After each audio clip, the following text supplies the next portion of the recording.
Stephanie Bell Flint joins us now to talk about heart problems in women. If you have questions, you can send them to the doctors at WLBT.com. Thank you, Maggie. Joining us is Dr. Philip Chustz with Jackson Heart and Baptist Cardiovascular Services. Thank you so much for joining us. Thank you for having me. And we're going to just clobber his name. I'm just going to spell it for you. It's C-H-U-S-T-Z. So if you need to find him, that's how you spell it. Thank you for joining us. Thank you so much for having me. Of course, in February, we want to reach all people with the message of educating about heart disease and how to prevent it preferably. But we also kind of target in on women a little bit because they were a little bit behind on the research. How common is heart disease in women? Well, it's very common. It's actually the #1 cause of death in women from all causes. All cancers together don't include the number of deaths that women experience with heart disease, so it's very important to consider that and to know what you're up against. What are some of the differences between what a man experiences in a heart attack and what a woman, the symptoms that a woman may have? That's a great question. I was on call last night at a local hospital, and around 2:30 this morning a woman came in with symptoms of back and neck pain.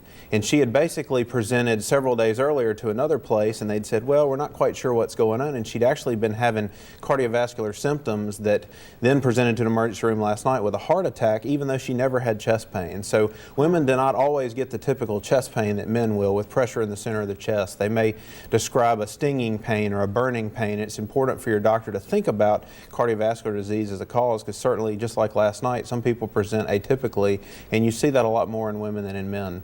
A little disturbing to me that it's kind of missed the first time she went in, because it's not going to be fairly known among regular folks, but doctors know that, women can present with those symptoms. Sure, and it is, it's something that women have to be aware of. It typically gets overlooked more than in men in the male population because men present with the typical textbook symptoms that women don't always have. So if you're a woman and you're having symptoms that concern you, you need to see a doctor about it.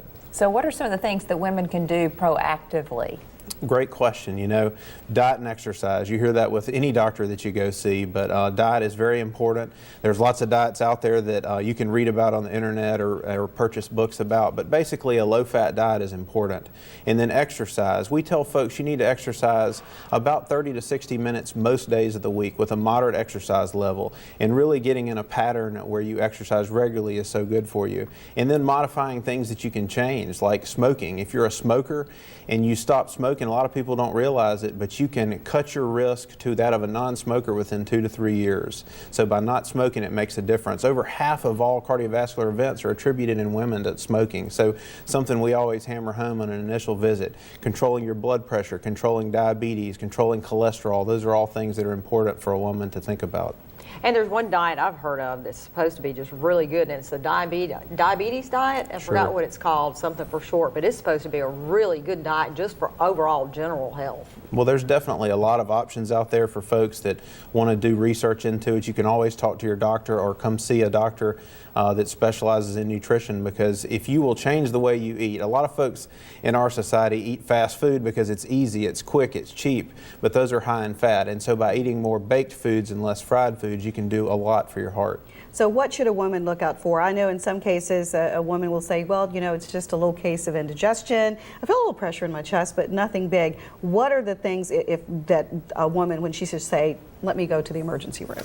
Well, any symptoms that are different for you. If you exercise and you exert yourself and you feel back pain, neck pain, chest pain, that you're just not sure what it is, you need to consider that as your heart. The risk factors for women real quickly that you need to think about are, I think about it in 2 categories. Things you can change and things you can't. You can't change the fact that you're a woman, but women don't often realize that the risk in a woman is the same as a man once you reach menopause. You can't change your age. Over the age of 55, women are at risk. And you can't change your personal history. If you've had problems with your heart before, you obviously need to be more vigilant with your health.